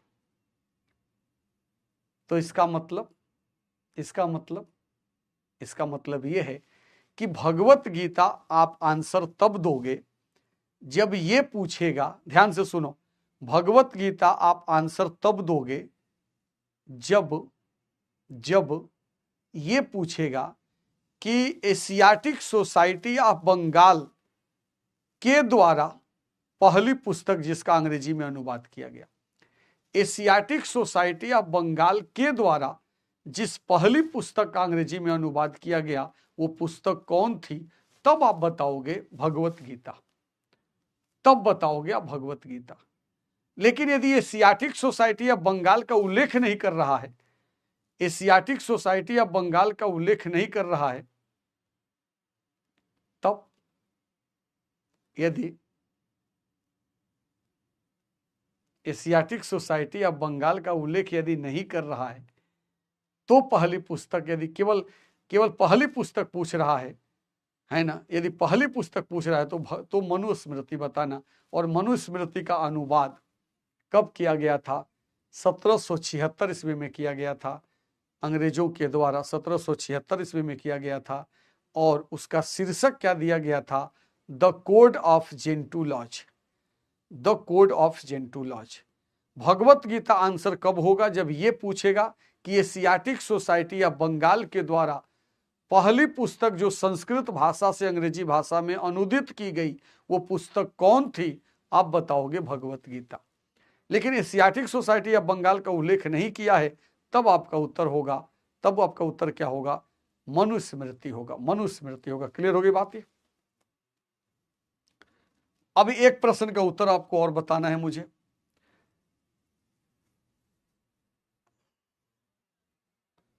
अब एक प्रश्न का उत्तर और आपको बताना है हमें। अब एक प्रश्न का उत्तर आपको हमें बताना है, और आज नहीं बताना है, कल बताना है। कल जब मैं आऊंगा क्लास लेने तो आते ही मैं आपसे पूछूंगा कि मनुस्मृति का अनुवाद किसने किया था? 1776 ईस्वी में मनुस्मृति का अनुवाद किसने किया था, ये मैं आपसे पूछूंगा। देखूंगा कौन कौन इसका आंसर दे रहा है, और उसके बाद मैं उसको लिखा दूंगा आपको। उसके बाद मैं आपको लिखा दूंगा कि मनुस्मृति का अंग्रेजी भाषा में अनुवाद 1776 ईस्वी में किसके द्वारा किया गया था। लेकिन अभी इसका प्रश्न, इसका उत्तर आपको देना होगा। यदि आज कोई देना चाहे तो आज दे सकता है, और कल भी देना चाहे तो मैं मौका दे रहा हूं, कल भी आपको इसका मौका रहेगा। लेकिन कल जब आप आंसर दे देंगे तो अच्छी बात है, और नहीं देंगे तो मैं बताऊंगा कि इसका आंसर क्या होगा। ठीक है ना? ठीक है ना? तो इसके वजह से आपको यहाँ पे ध्यान रखना है कि किस तरह से प्रश्न बनेंगे, किस तरह से एग्जामिनर हमको फंसाएगा। तो यहाँ पर ध्यान रखना कि पहली पुस्तक, कहीं पर भी किसी संस्था का नाम नहीं दिया है, कहीं पर किसी संस्था का नाम नहीं दिया है, केवल सीधे सीधे पहली पुस्तक कहा है, तो उत्तर मनुस्मृति होगा। लेकिन संस्था का नाम दे देगा कि एशियाटिक सोसाइटी या बंगाल के द्वारा, तब आपका उत्तर क्या हो जाएगा? तब आपका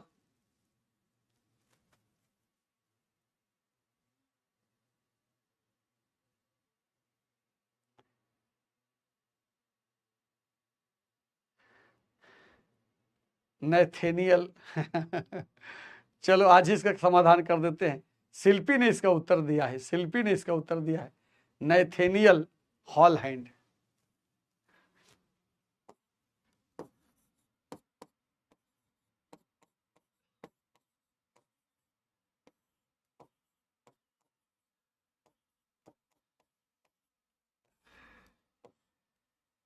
हेलहैंड, कहीं कहीं पे एनबी हेलहैंड, उसने जो बताया ना, उसने साइट में बताया है एनबी बताया है, लेकिन इसका जो पूरा नाम है वो नैथेनियल हेलहैंड है। हेलहैंड ये उसका नाम है, हेलहेड।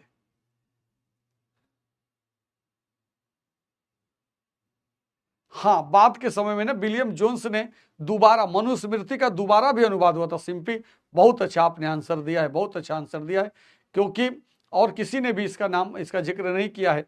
तो आप देखना यहाँ पर पहले एनबी हेलहेड के द्वारा ही किया गया था। बाद में एशियाटिक सोसाइटी ऑफ बंगाल के द्वारा, बाद में एशियाटिक सोसाइटी ऑफ बंगाल के द्वारा भी इसका अंग्रेजी में अनुवाद किया गया, तब विलियम जोन्स ने किया था।